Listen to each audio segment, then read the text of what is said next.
Hey, welcome back, knife nerds and everyday care people. It's your boy, the Big Canucker here, and today we're going to do a little bit of throwback stuff. We're going to have a little bit of fun with some older stuff now. We got some interesting stuff. We're going to have a little bit of a kind of a carbon blade spectacular here, and some of it is just based on this plain old necessity. It kind of takes a little bit of money to keep this channel going. With kind of some interesting stuff, and the blades, they're kind of expensive. So I've been trying to look at some stuff that I can get off Kijiji or Facebook Marketplace, and just things like that where it's not crazy expensive. And I found some really nice things, and I just want to kind of share them with you, and also ask your opinion on them a little bit. All right. They're absolutely gorgeous carbon blades here. They're older, and I just don't know how you guys feel about some of the stuff here that needs to be repaired. Do you guys like to keep? Do you think these things I should try to make them as new as possible, or I try to keep some of the patina on them and just clean them up and make them usable things? Right? It all depends, I guess, how far you want to go in your reconditioning, because these are all really quite old things. And I just kind of wanted your opinion on it. I also want to throw into the mix there. I found an ancient honing set by Buck, and it's damn old. And I got a little bit of new stuff coming up too as well. So let's go to the tabletop and let's have a look at these beautiful pieces of history. And I know one of them has got some pretty cool provenance, I think is what you call it. It was owned by a famous jewelry maker. So let's head down. Let's have a look at this. All right. So what we have here is we've got three gorgeous blades, two Flix blades, and we also have a folding that's a classic right here. So what we have here is we have a custom knife that was made here, and I just wanted to kind of just show you this because it's actually made by a local knife maker here by the name of Sean Anderson, Broken Arrow Knives. I actually happen to have one of his knives here that I got for my birthday. Here, let's make sure that's out of the way. Here, this darn piece of... All right, yeah, so this is what I ended up having, which is actually one half of a set of nippers, as you can see here, and they're actually for farrier's nippers, and it's a gorgeous knife, and I just use this to open up packages. This was given to me here by Justin and Sheila for my birthday, and yeah, so this is a knife maker, the same exact knife maker. He made this, and it looks like it was made from a farrier's rasp, and a farrier is just somebody who shoes horses. All right, and they take care of the hooves, stuff like that. So it's not a blacksmith, because they do some blacksmithing, but they do an awful lot of work as far as they're one part blacksmith, one part doctor, one part animal husband, professional. They're awesome folks, and this looks like it's been made by kind of a farrier's rasp, and you can see here. This is owned by Justin and Sheila. It's got some antique, not antique, I guess it's damn well antique because it's actually mammoth ivory out of the Soviet Union, out of Russia. And you can see, I was told here that this blue in this mammoth ivory is actually from silver. Somehow it got silver inside there. So whether they're eating, chewing some dirt and stuff like that, but I was told this is made from silver in their diet. So... And you can see here that Sheila uses this knife, and she doesn't always kind of oil it or put it away, so it's got a really beautiful patina on the back here, but she's using a pull-through sharpener, and you can see that a gorgeous blade like this is getting to be, don't use pull-through sharpeners. They are horrible, especially this one here. It looks like she's got one of those not high carbon, the tungsten carbide blades that basically it's just peeling off, and it leaves a really rough, ugly edge. So I'm going to fix this up and sharpen this up for those guys. Now, this here, we'll go over this here real quickly. And this here happens to be a D.H. Russell Canadian belt knife, built by a company called Gruman Knives. And this here, as you can see, it's got barely has the D.H. Russell's kind of out of it, and the Canada's kind of not in there too well. But if you look on this side, it's got RD, or sorry, is it RD? Yes, RD-1958 stamped in the tag. So they did this design here from 1958 to 1978, had that in there. Now, throughout the years too, they also would float with having a lanyard hold or not a lanyard hold, I happen to think that this knife here, just based upon doing some research with the way this was built here and with this 1958, that this is early. This is one of their earlier models. You could get this in a fully flat ground. You get into a high saber ground. You get into a regular ground. Now you can get this knife in a stainless steel or a carbon steel. They mainly are built in a carbon or a stainless, high carbon stainless, but you can still request a carbon steel. And I would guarantee that this here is actually a carbon steel. It took a gorgeous edge. I had done a tiny bit of cleaning on this knife.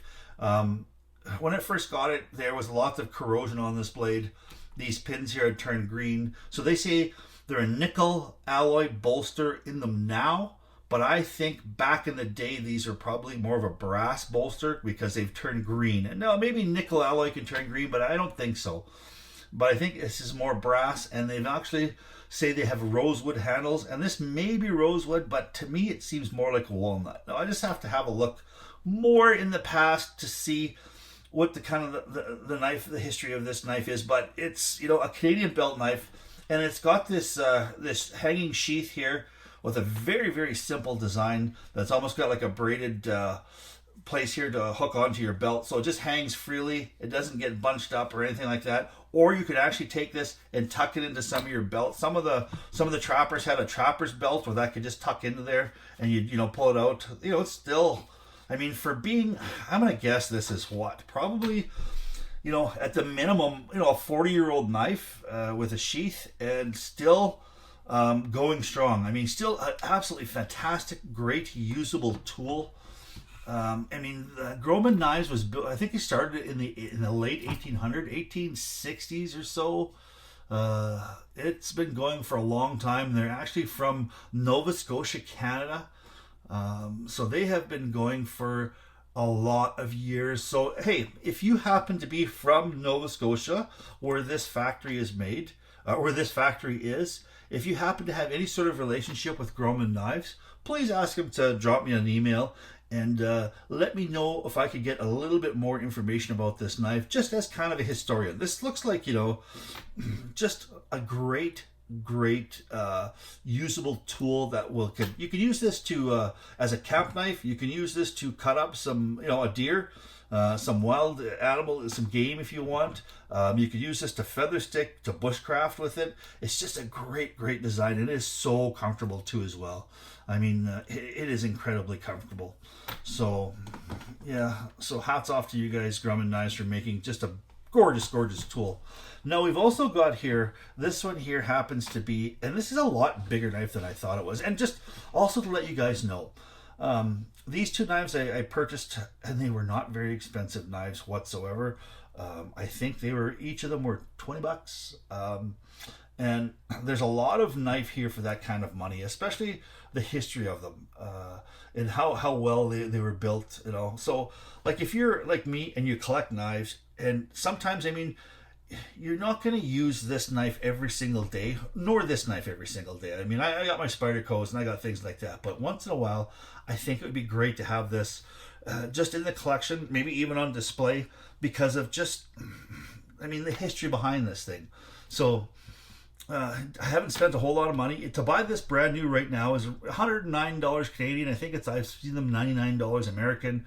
They are still a well-built, pricey knife out of Germany.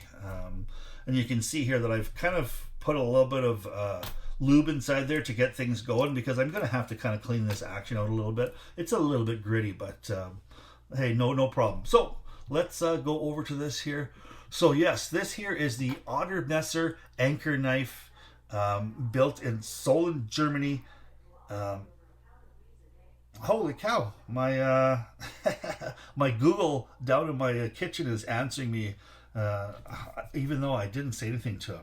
Oh well, that's why I kind of paused there a little bit. All right, so this is the anchor knife. Now they say that this here is a stainless steel insert, but then again, I think it's also brass. They say this is a smoked oak.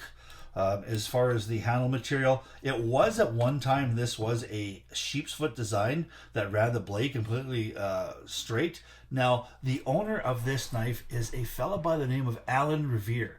Now, a lot of people might not know who that is right off the bat, but Alan Revere, I guess, was a world is mind you, a world famous jewelry designer who went to Germany in the 70s, 1972, to study with some German jewelry designers, and he brought his skills back into the States, and he won a huge amount of awards. And he is actually, if you are into the world of jewelry, I guess he is a highly respected, competent, award-winning jewelry designer who works a lot with gold.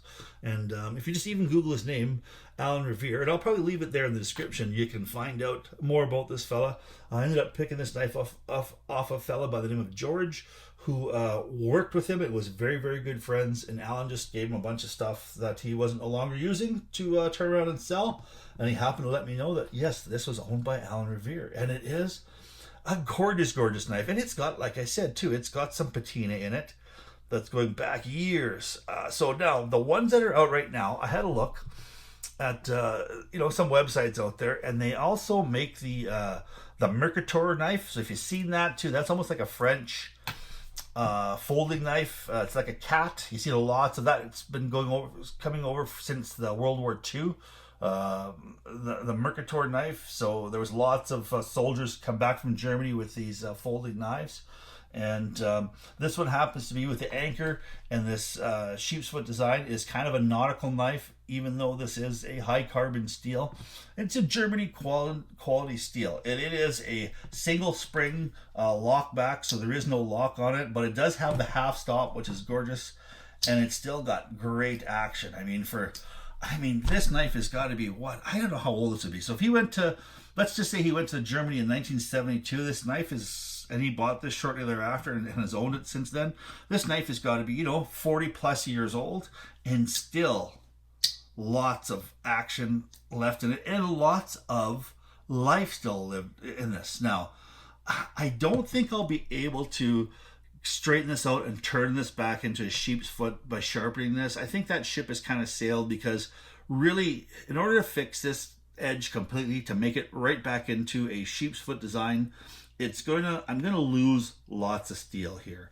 I mean, you'd have to just basically, and you can see here that it's got a little bit of a recurve in the blade here, and that might be just from something, doing lots of sharpening like that, right? Where you're starting off with kind of a maybe a sharpening rod or something like that, where you've got like this, or even using this on a steel quite a bit to re-hone the edge. That's where you seem to get a lot of these kind of recurve action in there, because your hardest stroke is usually right at the bottom, and your longest amount of the blade that touches the steel seems to be in this area here, which seems to be why you get a little bit of recurve there. Not too many people are taking their steels and they're using the tip of it. So that's just, if you got a blade for a long time, you'll notice that your sharpening technique will come into question if you can see a little bit of a recurve there. And that's just from not being even on your sharpening steel, on your honing steel. So once again, what should I do with these two knives? Should I just, and this one here is still actually really sharp. It wasn't very sharp at all. I just took it and put a couple of strokes on one of my Spyderco ceramic, and an edge just jumped back onto this knife. So it is, I don't know if you can see here, but it's pretty close to shaving sharp here from just a couple of goes on a ceramic stone and some stropping, but not a lot been paid to the knives, either one here. So this one here too, same thing. I have got a my Work Sharp field sharpener, and I just took it and on the diamonds on both sides, the rough side and the fine side, and I just gave it probably maybe 10 strokes on each side, and this thing too, it's jumped back into pretty close to shaving sharp. Enough that it'll cut you, but not enough where I want the edge. This is where I want the final edge to be. I still got some work to do on both these knives' edges if I want them as sharp as I can get them. And we'll see if over the next little bit I will perhaps shoot some video of reconditioning these. But what should I do? Should I just simply clean them up, leave all of the patina on there, and keep this knife in this condition, or should I try to make it new and sand this down a little bit? that's just whatever you guys think of. You know, let me know in the description how you'd like to see these. I know I want to see if there's any way that I can put this tip back on there a little bit. But other than that, I think I might just try to sharpen this up, because this has got just a gorgeous, gorgeous patina on it as far as age-wise. You just can't get that without having these knives being used thousands of times to make thousands of cuts. And this one too, I think I might talk to Justin and see if I can maybe put a little more of a forced patina on there, but we'll let him know if he wants it's just left sharpened and left alone, or would he like it cleaned up to try to be back to new, or would he like a patina on this. But this is a gorgeous, gorgeous knife too as well. And also here to have a look at is this bugger here. This here, and I'll be testing this out too. I really want to see this. This is an ancient buck honing kit. And that's what it's called, Buck Knives Honing Kit. You can see that the case is busted, and you open it up and there is two stones here, and these are actual Arkansas stones. When you look here, there's one here that's kind of your one is your soft stone, and one is your kind of your honing stone here too as well. And of course it's got some buck honing oil, and this stuff is horrible smelling. I just don't know if this has been, you know, I don't know what type of oil this is, if this is a petroleum based or if this is a plant oil based, but I mean, it doesn't smell like horrible, like it doesn't stink, but it smells very, very petroleum-y. Like it's got that really, really bad oil smell, where a lot of knife sharpening oil now comes very, very neutral smelling. And I guess back in the day, they didn't care if it gave you cancer or if it smelled bad. It was just like, you know, suck it up. What do you need gloves for? Just throw it on your thing and then sharpen your knife and then cut your oranges and eat your oranges. And if you swallow a little bit of oil, too bad, you know, it'll just make your digestion better. You know, that's what it was back in the day. So I don't know the age of this, but there is a neat little thing where it talks about how to sharpen. And with this particular system, they talk about, and I won't do a lot of it, but I mean, they talk about going in little circles. You know, I remember my dad where I, you know, try to cut into the thing like that. You know, I guess the old people were taught to do circles throughout the blade, right? Like that. So, you know, and that's just what it tells you in this little book on how to sharpen your knives. And the other cool thing is it talks about your stones. You know, being a Washita stone from the Washita River Valley. Noviculite is what these stones are called. So like it says here, there is one that is a bluish white high density stone, and there is one that is a soft Arkansas stone of less density, and a Washita stone with larger silica grains. So I guess your Washita is the one that cuts, and then your Arkansas are the ones that hone. So that just gives you just a neat little piece of knife history. Not, you know, and I don't think I'm going to be using this a whole ton. It's just something that cost me $10 that if I didn't buy it, it'd probably end up in the garbage, but now it's going to be in a collection. And, you know, my grandson or my son, you know, they just may want it. And it's just preserving a piece of history. And I'm also going to let you know how it works too as well. And hey, I don't know how many knives this has sharpened, but you can see that it's just, you know, on this one side here, I don't know if you can tell, or is it the other side here? One side has got just ever so slightly some dishing, but nothing really to worry about. Yeah, so I'm going to guess that this is probably the 70s or 80s. And it sucks to me to think that 80s is classic, because I listen to 80s rock, and damn it, it's called classic rock. So that's my little haul for this little bit of kind of some history of knives here, and some knives that are a little bit older, some carbon and steel. Hope you enjoyed that, and don't forget to leave me what you think in the details. Should we try to clean these up as much as possible to make them new, or should we just clean them up till they're great usable sharp knives and leave the patina on them, and that way they're kind of their historical significance, or if you want to call it that, is kind of saved. All right, so please stay safe. Keep your stick on the ice, the shiny side up. This is the Big Canucker saying adios.